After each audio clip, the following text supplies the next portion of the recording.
कैसे हैं आप। आइए, मैं भूदेव शर्मा आपको आज अकर्मक क्रिया के बारे में पढ़ाने जा रहा हूं। हमने कल पढ़ा था कर्म के आधार पर क्रियाओं के भेदों में। हमने पढ़ा था कर्म के आधार पर क्रिया के दो भेद होते हैं, सकर्मक और अकर्मक। सकर्मक क्रिया के बारे में हमने पिछले लेसन में पढ़ा और अब देखिए हम पढ़ते हैं अकर्मक क्रिया। अकर्मक क्रिया किसे कहते हैं? वाक्य में प्रयुक्त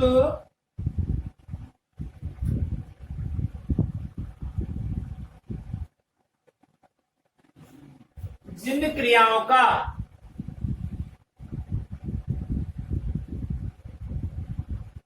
वाक्य में प्रयुक्त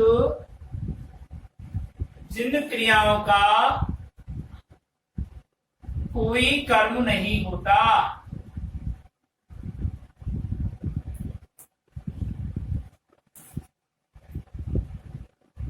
नहीं होता, अपितु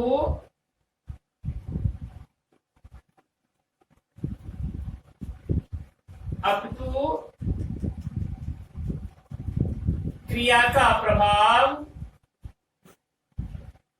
या प्रतिफल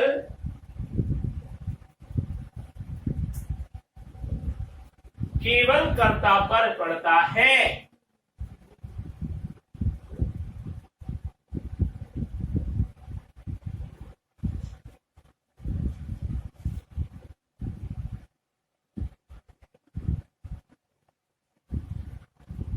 उसे अकर्मक क्रिया कहते हैं।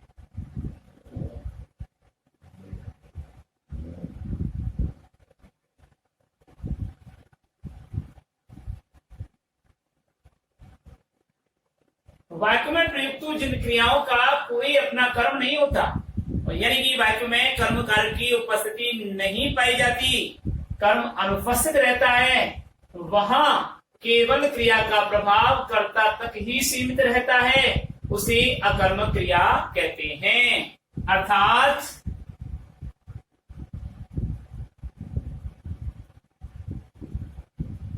अर्थात वाक्य में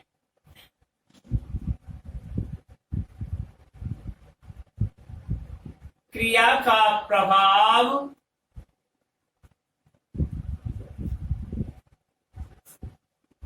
कर्ता तक ही सीमित होता है।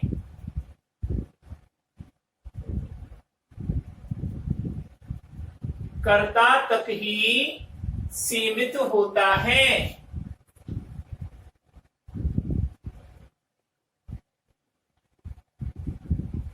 वहां कर्म की उपस्थिति नहीं पाई जाती, अर्थात वहां कर्म की उपस्थिति नहीं पाई जाती।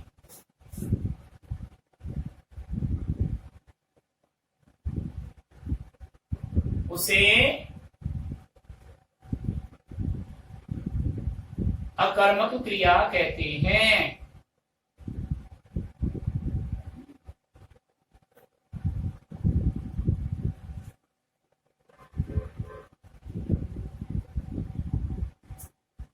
ठीक है, एग्जाम्पल देखिए, उदाहरण।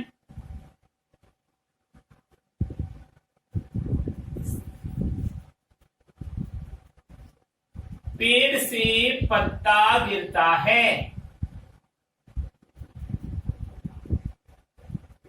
पेड़ से पत्ता गिरता है। अब यहाँ पर पत्ता करता है, इसमें कर्म की अनुपस्थिति है, इसलिए ये क्या हुआ? अकर्मक क्रिया हुई। ठीक है, जैसे मोहन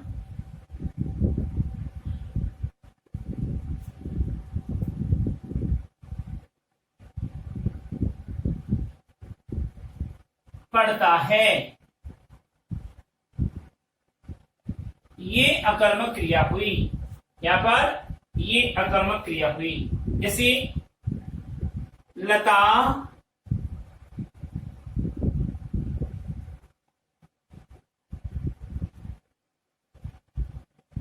सुधा से बातें कर रही है।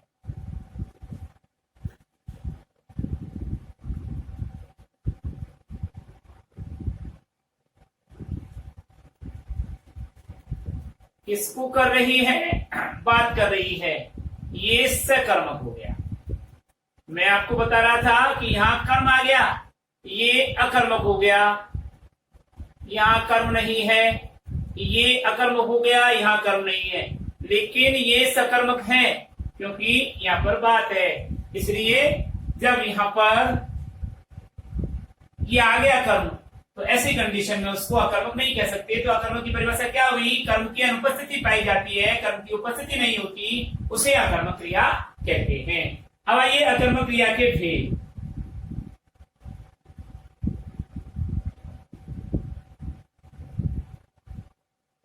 अकर्मक क्रिया के भेद।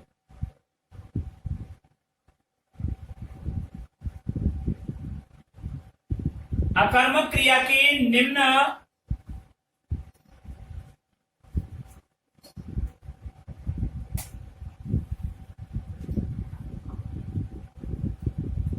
अकर्मक क्रिया के निम्न दो उपभेद होते हैं।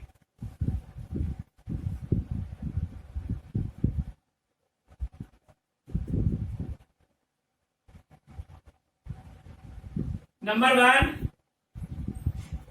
पूर्ण कर्मक,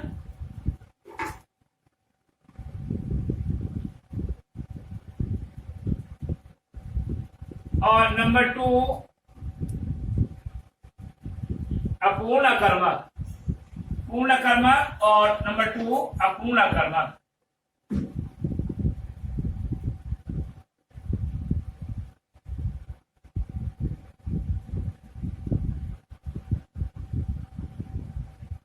ठीक है।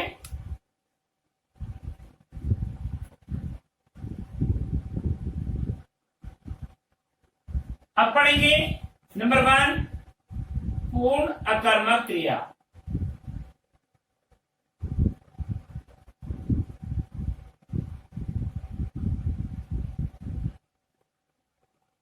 पूर्ण अकर्मक क्रिया किसे कहते हैं? जो क्रिया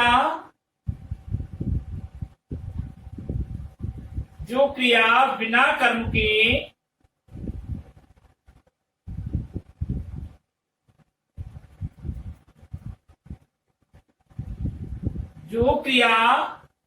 कर्म के वाक्यों में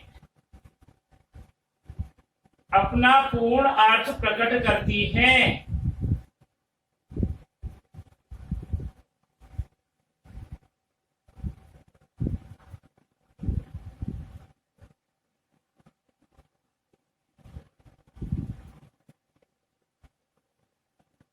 जो क्रिया बिना कर्म के वाक्यों में अपना पूर्ण अर्थ प्रकट करती है, उसे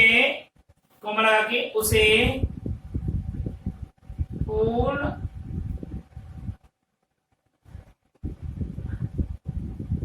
अकर्मक क्रिया कहते हैं।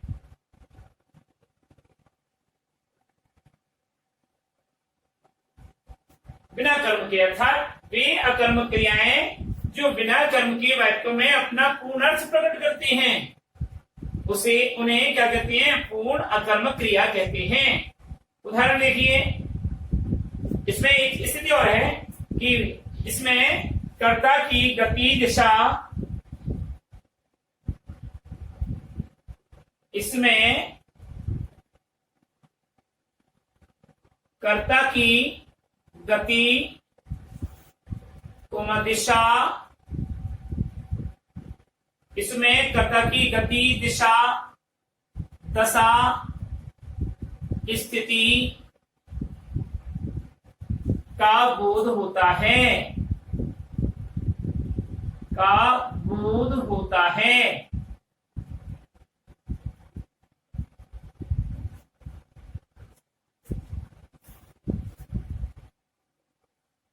उदाहरण देखिए,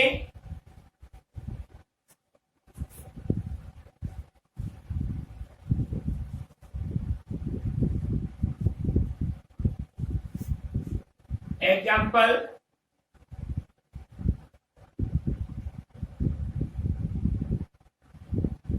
कविता रो रही है। अब बिना कर्म के पूरा स्पष्ट निकल रहा है, रो रही है, पूर्ण अकर्मक क्रिया है, तो यहां पर क्या होगा, पूर्ण अकर्मक।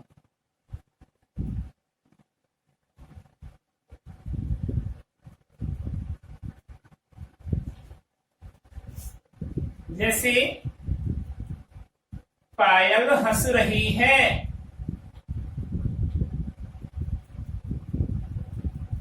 गिल्लू भाग रहा है,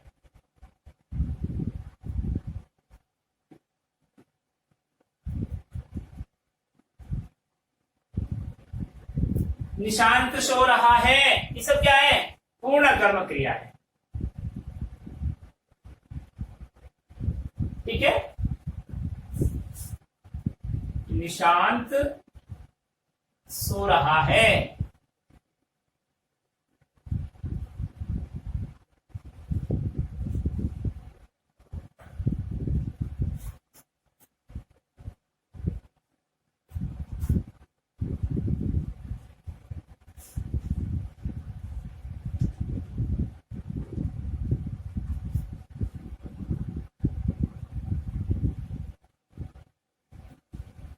अब देखिए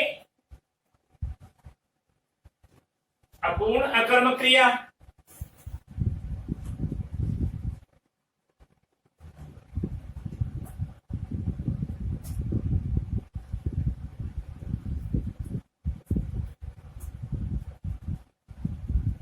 अपूर्ण अकर्मक क्रिया,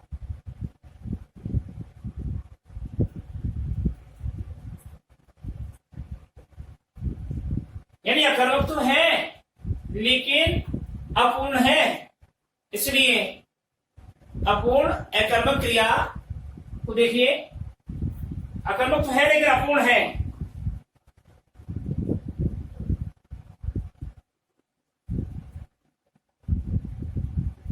वह अकर्मक क्रिया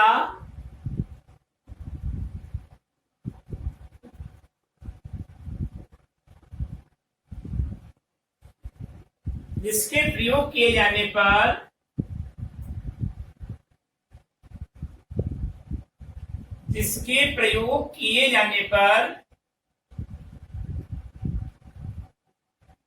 वह अकर्मक क्रिया जिसके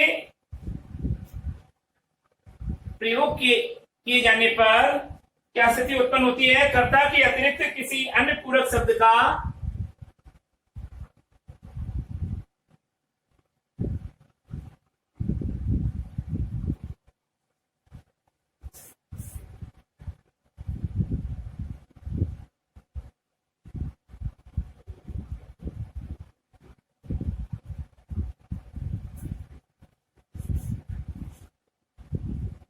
उपस्थिति बनी रहती है।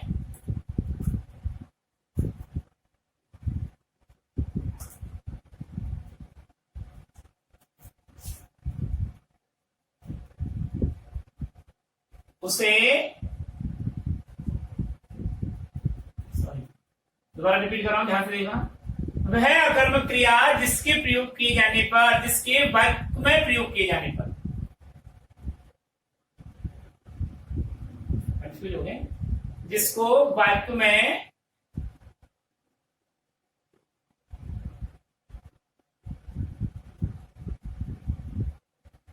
प्रयुक्त किए जाने पर, तो क्या करेक्शन हो गया कि वह अकर्मक क्रिया जिसको वाक्य में प्रयुक्त किए जाने पर कर्ता के अतिरिक्त किसी अन्य पूरक शब्द की उपस्थिति बनी रहती है।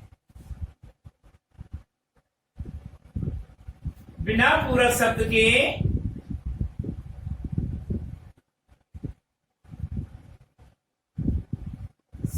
के वाक्य का अर्थ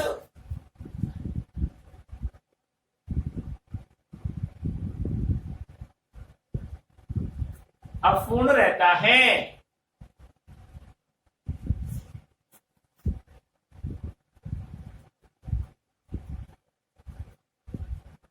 उसे अपूर्ण अकर्मक क्रिया कहते हैं।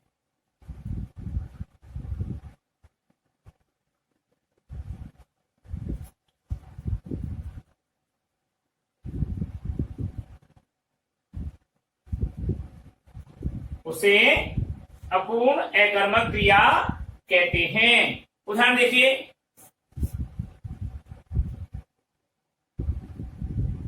एग्जाम्पल,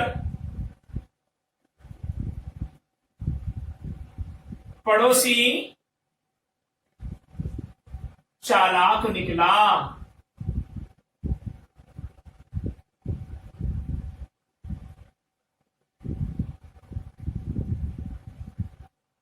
ठीक है, और पड़ोसी निकला, तो ये तो हुआ बिना पूरक शब्द के।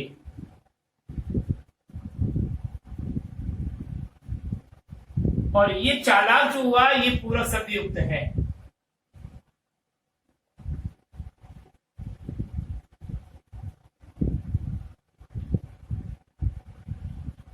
तो अब अगर हम इसको चालाक को हमने दूसरे वाक्य में चालाक को हटा दिया तो इसका अर्थ नहीं निकल रहा, ये स्पष्ट नहीं हो रहा। इसलिए यहां पर परिभाषा क्लियर क्या होती है कि बिना पूरक शब्द के अकर्मक होते हुए भी क्रिया का अर्थ स्पष्ट नहीं निकल रहा है, वाक्य का अर्थ समझ में नहीं आ रहा है, वाक्य का अर्थ ही अपूर्ण है। इसलिए वे क्रियाएं जिनको वाक्यों में प्रयुक्त किए जाने पर कर्ता के अतिरिक्त किसी अन्य पूरक शब्द की उपस्थिति बनी रहती है, बिना पूरक शब्द के वाक्य का अर्थ अपूर्ण रहता है, उन्हें अपूर्ण अकर्मक क्रिया कहते हैं। ठीक है, जैसे दूसरा इसी प्रकार से, श्याम चिकित्सक बनेगा।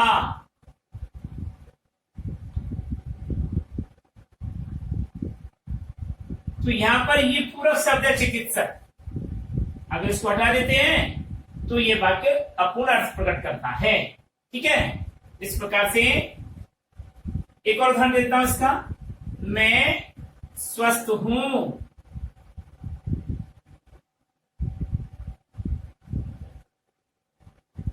अगर स्वस्थ को हटा देते हैं तो मैं हूं, श्याम बनेगा, पड़ोसी निकला, तो ये सब अपूर्ण अर्थ प्रकट करते हैं। इस प्रकार हमने ये सकर्मक और अकर्मक क्रिया का भेद यानी कर्म के आधार पर क्रिया के कितने भेद होते हैं ये स्पष्ट निकल करके आया। अब हम पढ़ते हैं रचना या संरचना के आधार पर क्रिया के कितने भेद होते हैं। तो देखिए, नंबर 2 क्रिया के भेदों में रचना अथवा संरचना के आधार पर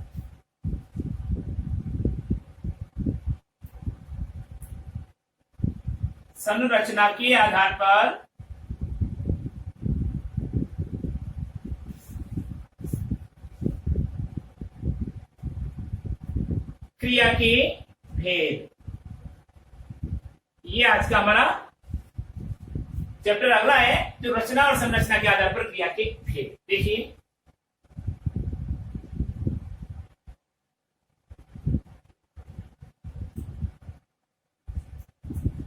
रचना एवं संरचना के आधार पर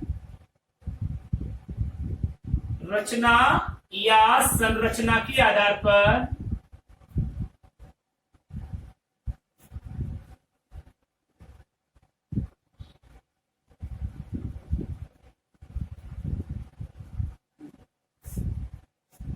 क्रिया को निम्न प्रकार विभाजित किया गया है। क्रिया को निम्न प्रकार विभाजित किया गया है।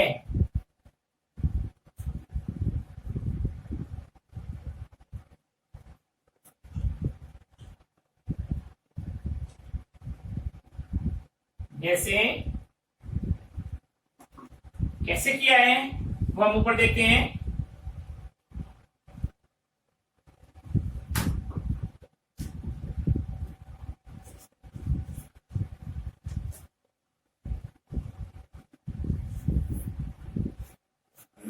नंबर 1 संयुक्त क्रिया।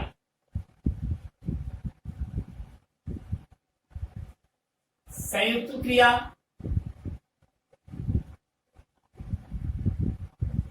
ठीक है। देखिए चार्ट बना देते हैं टोटली कि रचना के आधार पर क्रिया के लिए।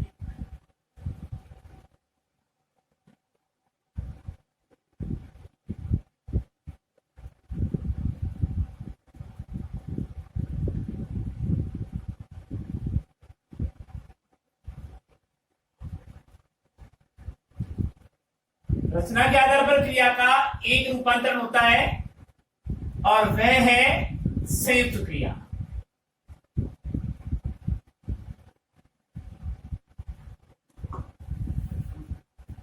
संयुक्त क्रिया, संयुक्त क्रिया को दो भागों में विभाजित किया। संयुक्त क्रिया को दो भागों में विभाजित किया, मुख्य क्रिया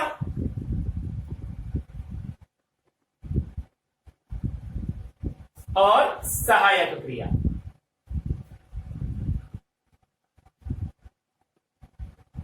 संयुक्त क्रिया को दो भागों में विभाजित किया, मुख्य क्रिया और सहायक क्रिया। और सहायक क्रिया को दो भागों में विभाजित हुआ। सहायक क्रिया के दो रूप हुए, रंजक क्रिया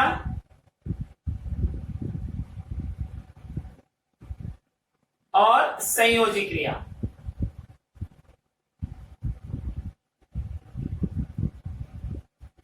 अब हम नंबरिंग करते हैं कि संयुक्त क्रिया को नंबर 1, मुख्य क्रिया को नंबर 2, सहायक क्रिया को नंबर 3, रंजक क्रिया को नंबर 4 और नंबर 5। इस प्रकार से रचना के आधार पर माने तो उपभेद सहित तो 5 भेद होते हैं और नहीं तो एक ही रूप है संयुक्त क्रिया। संयुक्त क्रिया के दो भेद, मुख्य क्रिया और सहायक क्रिया। सहायक क्रिया के दो उपभेद, रंजक क्रिया और संयोजी क्रिया। इस प्रकार संयुक्त क्रिया को हमने रचना के आधार पर विभाजित किया है। अब पढ़ते हैं हम परिभाषा इन सब की, समझते हैं इनको सबको। संयुक्त क्रिया,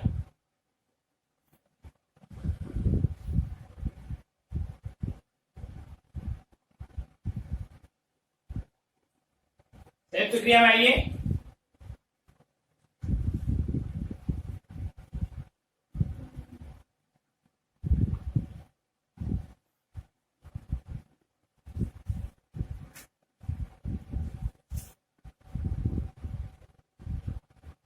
दो या दो से अधिक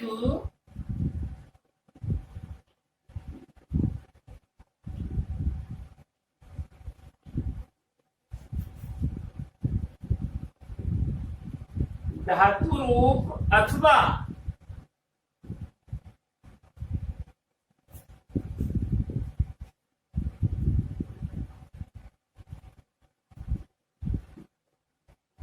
क्रियापदों से मिलकर बनने वाली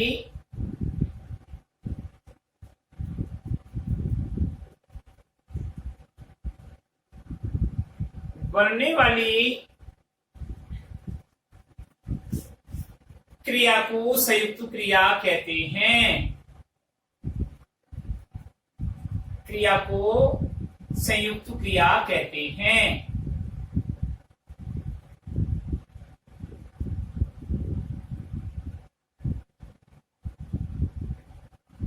ठीक है, जैसे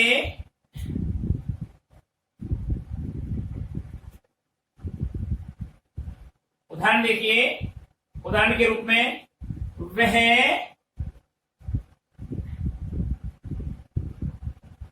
सवेरे स्नान कर लिया करता है।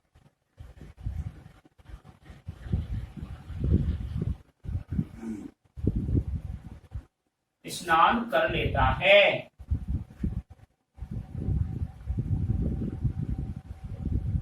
अब स्नान करना और लेना ये क्या है? दो क्रिया हैं। तो यहाँ पर इसे क्रिया हुई, तो क्या हुआ, दो या दो से अधिक धातु रूप अथवा क्रियापदों से मिलकर के बनने वाली क्रिया को संयुक्त क्रिया कहते हैं। ठीक है, तो इस प्रकार से ये संयुक्त क्रिया। और दूसरा उदाहरण देखिए इसका,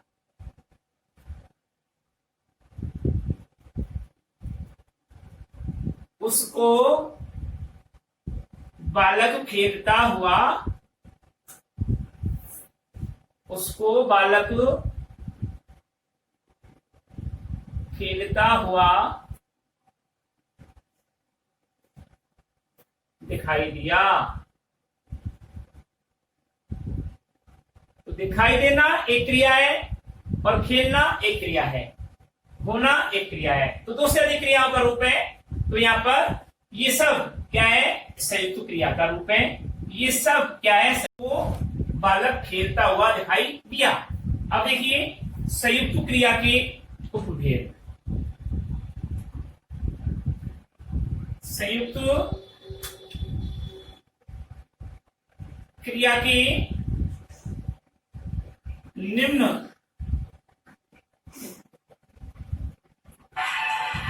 दो उपभेद होते हैं।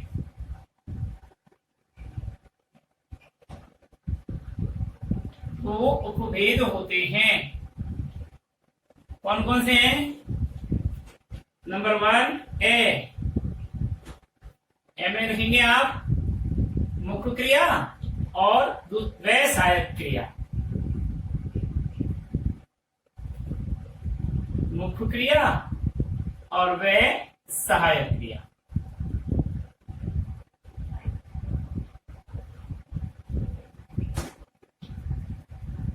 तो देखिए हम अब पढ़ेंगे मुख्य क्रिया।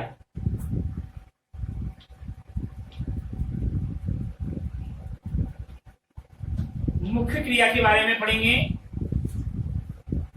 तो देखिए मुख्य क्रिया में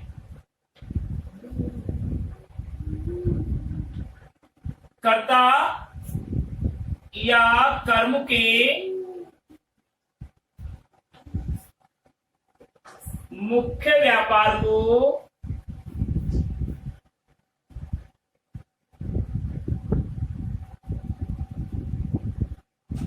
एक ही शब्द में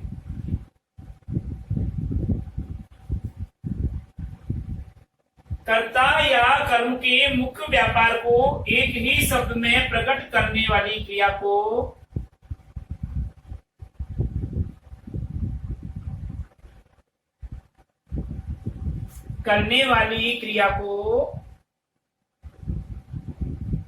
क्या कहते हैं? मुख्य क्रिया कहते हैं।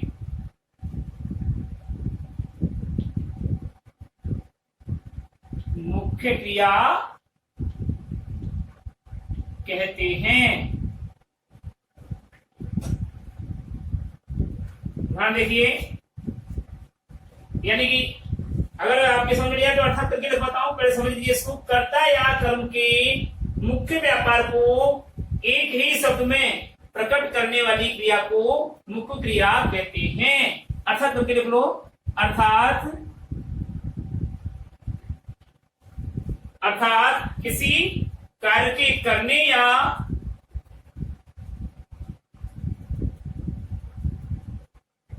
किसी कार्य के करने या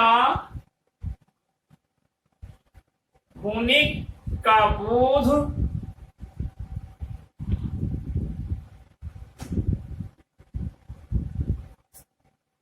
एक ही शब्द में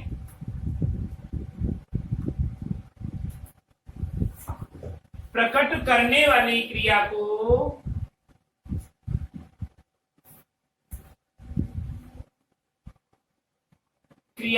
मुख्य क्रिया कहते हैं। मुख्य क्रिया कहते हैं।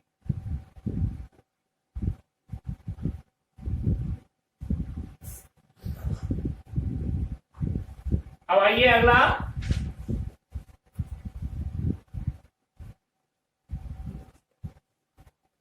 उदाहरण देखिए इसका।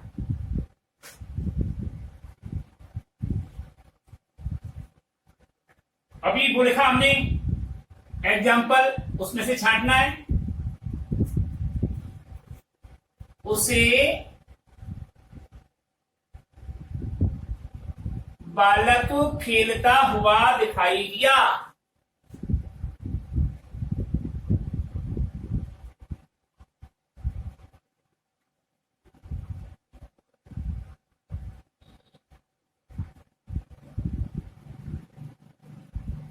अब देखिए, मुख्य क्रिया को समझने के लिए संयुक्त क्रिया में सबसे पहले जो क्रियापद आता है वह मुख्य क्रिया का रूप होता है। संयुक्त क्रिया में सबसे पहले जो क्रियापद आता है वह मुख्य क्रिया का रूप होता है। या खेलता अर्थात खेलना यहाँ पर क्या है, मुख्य क्रिया का रूप है। अगर आपसे पूछे कि मुख्य क्रिया बताइए तो आप बताएंगे खेलता, इसको अंडरलाइन करेंगे और ये मुख्य क्रिया का रूप हुआ। दूसरा उदाहरण देखिए, वह सवेरे दौड़ लिया करता है।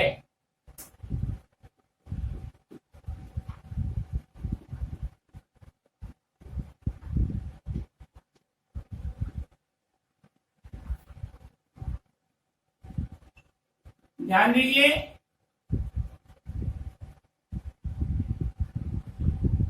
ये दौड़ लिया करता है पूरी संयुक्त क्रिया है, लेकिन सबसे पहले जो रूप प्रकट होता है क्रिया का वह मुख्य क्रिया का रूप माना जाता है।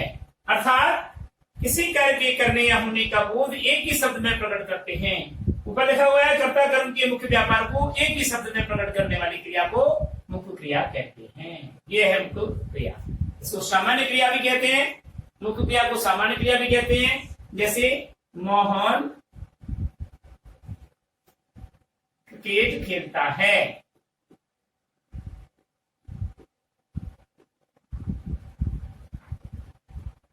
ये सामान्य क्रिया है और सामान्य क्रिया का ही दूसरा नाम है मुख्य क्रिया। मुख्य क्रिया, ठीक है। तो इस प्रकार ये मुख्य क्रिया पूरी हुई। अब आता है मुख्य क्रिया के बाद में सहायक क्रिया।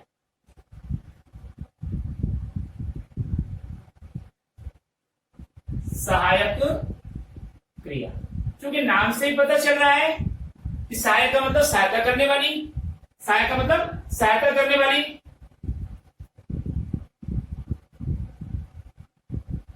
काल या समय का बोध, काल या समय का बोध कराने में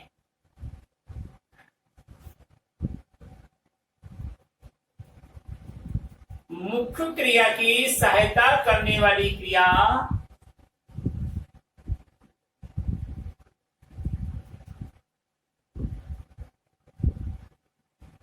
मुख्य क्रिया की सहायता करने वाली क्रिया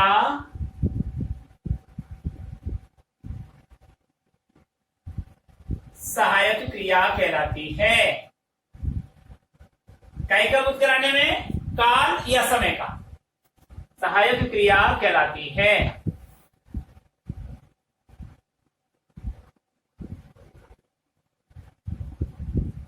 मुख्य क्रिया की क्या करती है, समय या काल का बोध कराते हैं, मुख्य क्रिया की सहायता करती है, उसे सहायक क्रिया कहते हैं। यह समझ में, तो अर्थात करके लिख लो। अर्थात वह क्रिया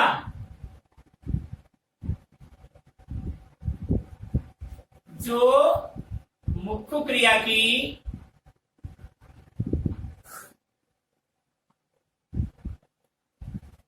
क्रिया की सहायता करती है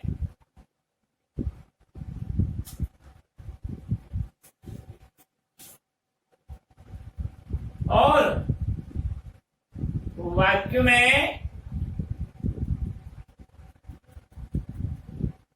काल या समय का बोध कराती है।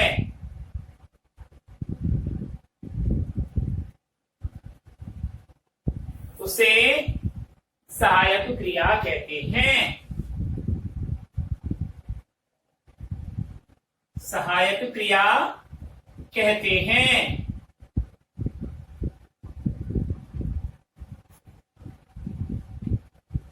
उदाहरण देखिए,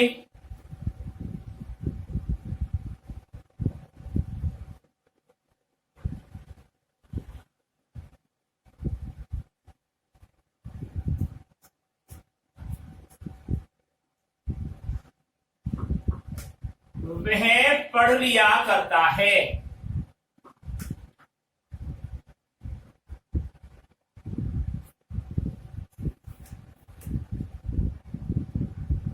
लिया करता है, ये सहायक क्रिया।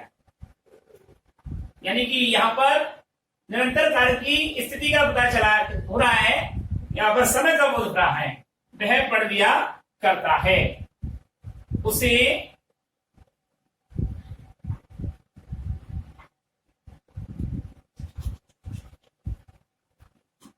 उसे जाने दिया जा सकता है।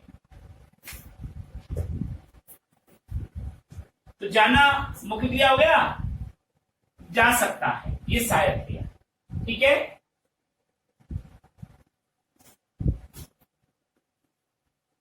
अगला है सहायक क्रिया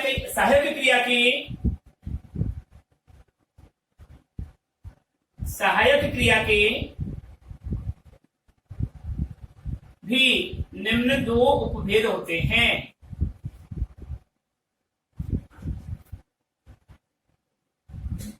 निम्न दो उपभेद होते हैं।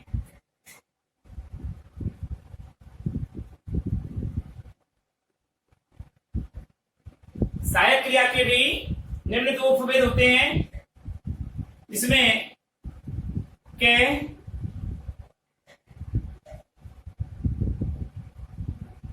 रंजक क्रिया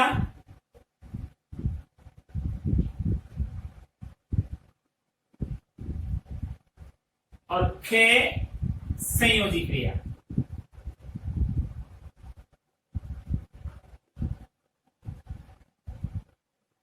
संयोजी क्रिया। अब हम पढ़ते हैं रंजक क्रिया के बारे में।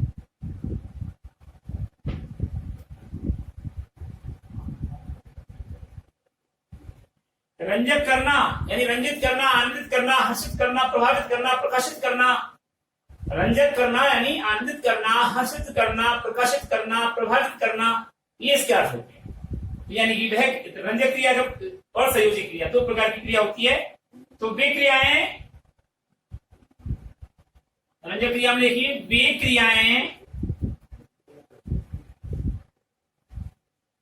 जो मुख्य क्रिया के सामान्य अर्थ को, जो मुख्य क्रिया के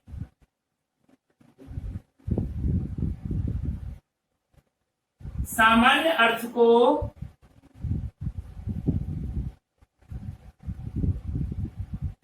रंजित या प्रकाशित या प्रभावित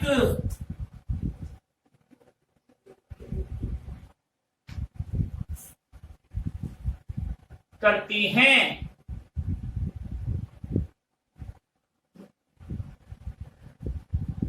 उन्हें रंजक क्रिया कहते हैं।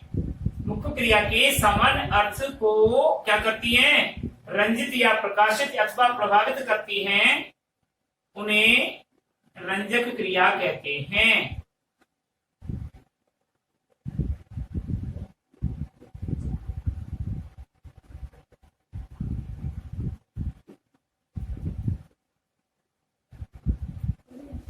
उदाहरण देखिए,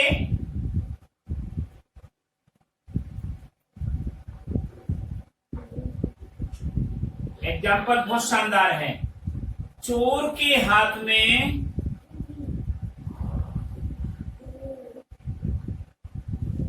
चाकू देखकर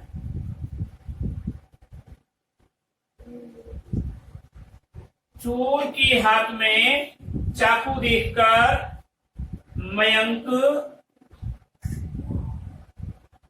सहायता के लिए चिल्ला उठा।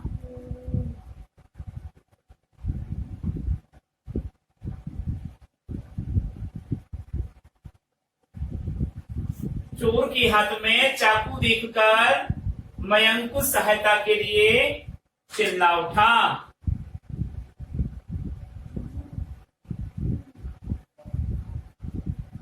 ठीक है, तो यहां पर प्रभावित कर दिया ना किसने?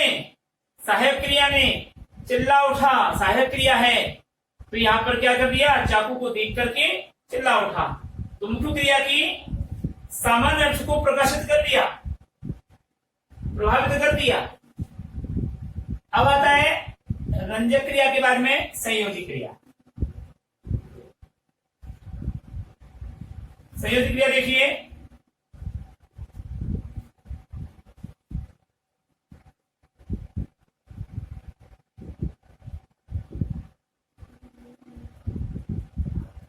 संयोजी क्रिया है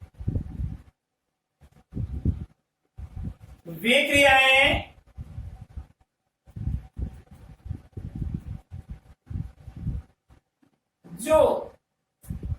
क्रियाएं जो मुख्य क्रिया के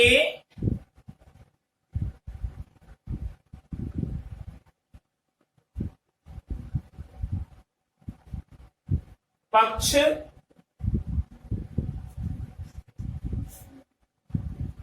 वृत्ति या स्वभाव एवं वे क्रियाएं जो मुख्य क्रिया की पक्ष वृत्ति स्वभाव एवं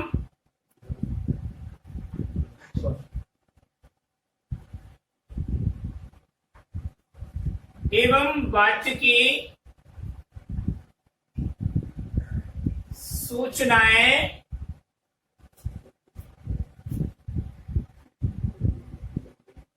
देती हैं,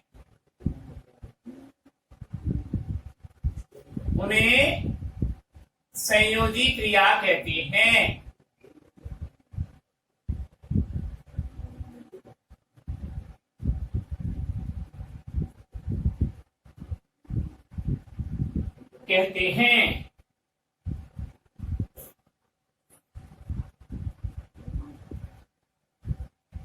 देखिए, वृत्ति का मतलब होता है स्वभाव या आदर, हैबिट जिसको कहते हैं। जैसे वह पढ़ना चाहता है, एग्जाम्पल देखिए, वह पढ़ना चाहता है। यहां पर विवश हो रहा है, इच्छा है उसकी, तो इच्छाबोधक वृत्ति, इच्छाबोधक वृत्ति बस नहीं है, पढ़ना चाह रहा है, तो इच्छाबोधक वृत्ति का यहां पर क्या हुआ? प्रभाव पड़ा है, स्वभाव उसका इच्छाबोधक है। ठीक है, दूसरा है एग्जाम्पल इसका, मुझे पढ़ना पड़ता है, मुझे पढ़ना पड़ता है। यहां पर विवश हो रहा है, तो यहां पर क्या हुआ? यहां पर हुआ विवशताबोधक वृत्ति।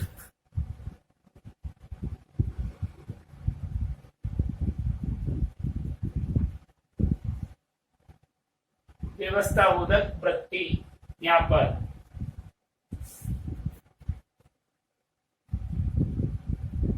छात्र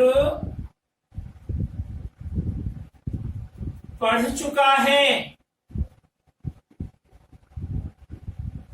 यहां पर पूर्णताबोधक पक्ष, कौन सा पक्ष है?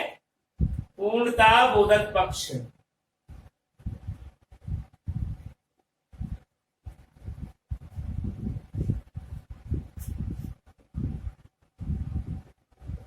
अगला, पुस्तक नहीं पढ़ी जा रही है, नहीं पढ़ी जा रही है, यह है कर्मवाच्य।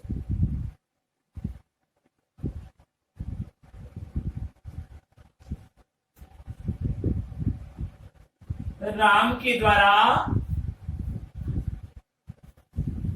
रावण मारा गया।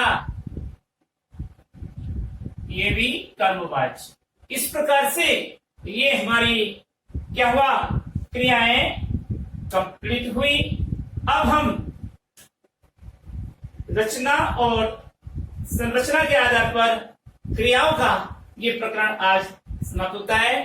अगला पढ़ेंगे प्रयोग एवं अर्थ के आधार पर क्रिया के भेद। तब तक के लिए हम विदा लेते हैं। ये आपको अगले क्लास से पढ़ाया जाएगा। नमस्कार।